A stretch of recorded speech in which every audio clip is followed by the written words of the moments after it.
बिस्मिल्लाहिर्रहमानिर्रहीम। Welcome to kitchen with नामे।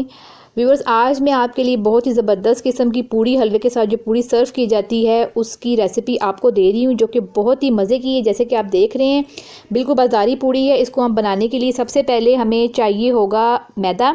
मैं आपको इंग्रेडिएंट साथ साथ बता देती हूँ, आप नोट कर लीजिए। बिल्कुल हम बाज़ार के जो स्टाइल से जो मिलती हैं पूड़ियाँ, हम वही बनाएंगे और बहुत ही आसानी से बनेंगी ये घर पर ही।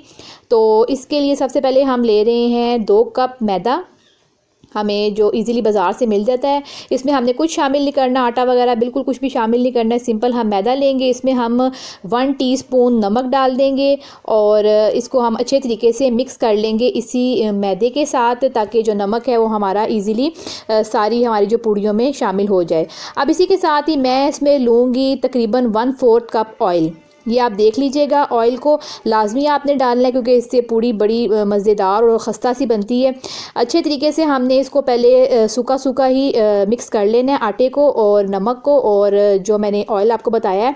फिर उसके बाद हम इसमें थोड़ा थोड़ा करके पानी शामिल करेंगे और इसको जैसे हम सिंपल आटा गूंदते हैं घर में, वैसे ही हम ये पूड़ियों का आटा गूंदेंगे। लेकिन ये थोड़ा सा आटा आपने सख्त गूंदना है। आप देख रहे हैं कि मैंने नीम गर्म पानी में इसको मैंने गूंदना शुरू कर दिया। थोड़ा थोड़ा सा आपने पानी इसमें डाल दे जाना है, ताकि आपका जो आटा है वो ज़्यादा ढीला ना हो जाए। इसको आपने तकरीबन सख्त रखना है। जो आम हम आटा गूंदते हैं उससे थोड़ा सा सख्त आपने रखना है। जैसे कि आप देख रहे हैं कि मैंने आटे को अच्छे तरीके से गूंदना शुरू कर दिया हुआ है और गूंदने का प्रोसेस आपका ये बहुत मैटर करता है। इसको आपने मुसलसल तकरीबन 15 या 20 मिनट के लिए गूंदते रहना है, तो आपके आटे की जो शक्ल है वो बहुत ही प्यारी सी निकल आएगी। और हाथ पे आप ऑयल लगाती रहें साथ साथ पानी की बजाय, तो आपका आटा बहुत ज़्यादा अच्छा गूंदा जाएगा। तो ये आप देख रहे हैं कि मेरे आटे की जो मैंने इसको तकरीबन 15 मिनट के लिए मुसलसल गूंदा है और कितनी प्यारी इसकी शक्ल और लुक निकल आई हुई है। और आप इसका टेक्सचर भी देख सकते हैं कि ये थोड़ा सा सख्त सख्त सा मैंने रखा हुआ है, बिल्कुल आप इसको ढीला नहीं करना है।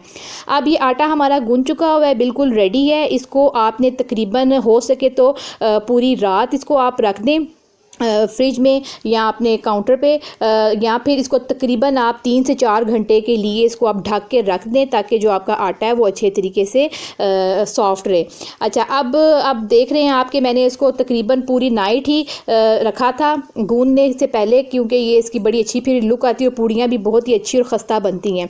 अब आपने सिंपल इस आटे के पेड़े को छोटे छोटे पेड़े बनाने हैं, इसके आपने पोर्शन कर लेने। जैसे कि आप देख रहे हैं कि मैं इसी आटे में से पूड़ियाँ बनाने के लिए जो पेड़े यूज़ कर रही हूँ, उसके मैं छोटे छोटे पोर्शन बना के इसकी पेड़ियाँ बना के रख लूँगी और फिर हम इसको बेल के तो हम इसको सिंपल फ्राई करेंगे। बहुत आसान है, सिंपल। आपने खुश्का बिल्कुल भी इस्तेमाल नहीं करना, ये खुश्के के बगैर बहुत अच्छी बनती हैं। और आप देख रहे हैं कि मैं सिंपल हाथ पे ऑयल लगा रही हूँ और इनके मैं पेड़े बनाई जा रही हूँ।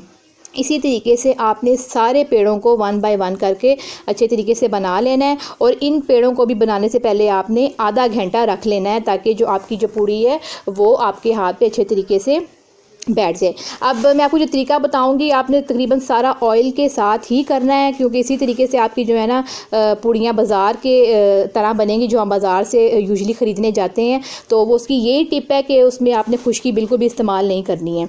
अब ये पेड़े मेरे तकरीबन सारे हो चुके हुए हैं, इनको मैं ऑयल लगा के तकरीबन आधे घंटे के लिए रख दूँगी। उसके बाद फिर हम इसकी फ्राइंग, और पहले इसको हम बेलेंगे और फिर उसके बाद हम इसकी फ्राइंग शुरू करेंगे। ये मैं ऑयल इस पर लगा रही हूँ अच्छे तरीके से। आपने इनको डिप करना है ऑयल के साथ और इनको आपने आधे घंटे के बाद इस्तेमाल करना शुरू कर देना है। इसी के साथ ही आप कढ़ाई ले लीजिएगा, क्योंकि हमने इनको डीप फ्राई करना है। तो मैंने 1 किलो ऑयल लिया है और ये मैंने चूल्हे पर चढ़ा दिया हुआ है। अब इसी के साथ ही इसको हम दरमियानी आँच पर गर्म करेंगे, ज़्यादा आपने इसको गर्म नहीं करना ऑयल को। और इसी के साथ हम पूड़ियों को स्टार्ट करते हैं तलने के लिए। तो सबसे पहले हम एक पेड़ा ले लेंगे, जो कि मैंने आधे घंटे बाद इसको पेड़े को लिया है। आप देख रहे हैं कितनी सॉफ्ट हमारी पूड़ी है। इसी तरीके से आपने बेलन लेना है और पूड़ी पे भी आपने अच्छे तरीके से ऑयल लगाना है और इस तरीके से आपने बेलन पर भी ऑयल को अच्छे तरीके से लगा देना है। आप देख रहे हैं कितनी ज़बरदस्त किस्म की हमारी पूड़ी बिल रही है और इसमें कोई भी आपको मुश्किल नहीं आएगी। आप 1-2 दफ़ा प्रैक्टिस भी कर लीजिएगा, फिर उसके बाद तलना शुरू कीजिएगा। अदरवाइज़ ये बहुत आसान है और आपने इसकी शेप पे बिल्कुल भी नहीं जाना। आप जिस तरह बेलेंगी ये बहुत ज़बरदस्त किस्म की बनेगी। अब आप देख रहे हैं कि मैंने इसको अच्छे तरीके से बेल लिया हुआ है। अब हम सिंपल जो मैंने आपको ऑयल बताया था उसमें हम शामिल कर देंगे और अपनी पूड़ियों को तलना स्टार्ट कर देंगे। जैसे कि आप देख रहे हैं कि हमारा जो ऑयल था वो नीम गर्म था और इसको मैंने जब डाला है तो ये बिल्कुल परफेक्ट है और इसको फ्राई हमारी इसी तरह 1 बाय 1 पूड़ियाँ सारी फ्राई होती जाएंगी। इसी ट्रिक्स को आपने अपने साथ रखना है और आपकी पूड़ियाँ इंशाल्लाह बहुत अच्छी बनेंगी। और जो मैंने आपको बताया आटा आपने गूंदना है नीम गर्म पानी से, उससे भी पूड़ी आपकी बहुत ही सॉफ्ट और खस्ता बनती है। ये आप देख रहे हैं कि पूड़ी हमारी बिल्कुल तैयार हो चुकी हुई है।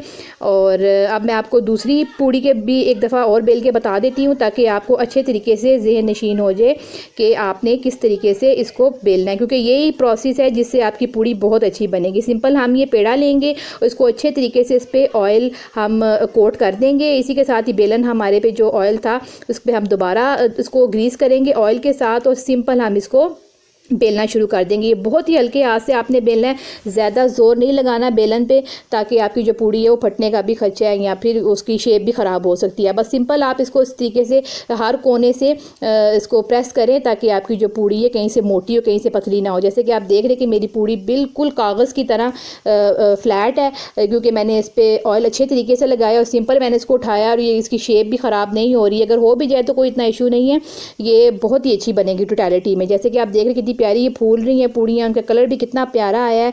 ये बिल्कुल बाज़ार के स्टाइल की पूड़ियाँ हैं जो कि आपको बहुत पसंद आएंगी। ये मैं आपके लिए जो रेसिपी मैं आपके लिए लाई हूँ इसीलिए लाई हूँ कि आप लोग जैसे कि शब बारात आ रही है तो अपने घर में बनाएं, इनको इंजॉय करें, महल्ले में बांटें और मुझे अपनी दुआओं में याद रखें। आई होप आपको मेरी ये रेसिपी बहुत पसंद आई होगी। इसी ट्रिक के साथ आप अपने घर वालों को भी बना के दीजिएगा और मेरे चैनल को लाइक करना और सब्सक्राइब करना मत भूलिएगा। अब मैं मिलूँगी आपको अपनी नेक्स्ट रेसिपी पे। अल्लाह हाफिज़।